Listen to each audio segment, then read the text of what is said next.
The story of Thukeri comes from the Uraldi clan of the Ngarrindjeri of the lower River Murray and Korong region of the southeast of South Australia.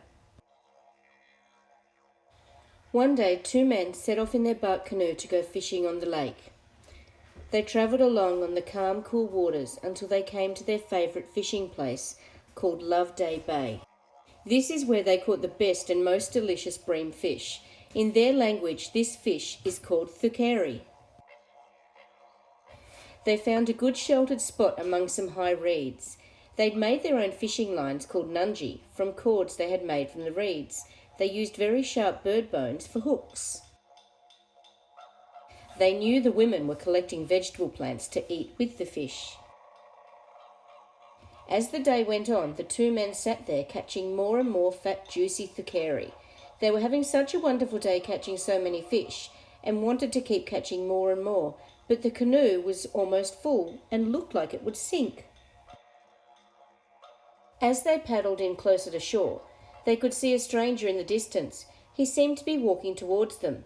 The two men looked at each other. What if this stranger wanted some of their beautiful, juicy Thukeri?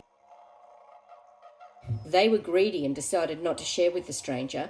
They decided to keep all the fat, lovely silver bream for themselves and quickly covered the fish up with their woven mats so the stranger would not see them. When the stranger came up to the two men, he said, "Hello, brothers. I haven't eaten anything at all today. Could you spare me a couple of fish?" The two men looked at each other and at the mats hiding the Thukeri. They turned to the stranger and one of them said, "I'm sorry, friend, but we caught only a few fish today and we have to take them home for our wives and children and the old people because they are depending on us. So you see, we can't give you any." The stranger stood there for a long while and then started to walk away. He stopped, turned around and stared at them. "You lied," he said. "I know that you have plenty of fish in your canoe. Because you are so greedy, you will never be able to enjoy those Thukeri ever again."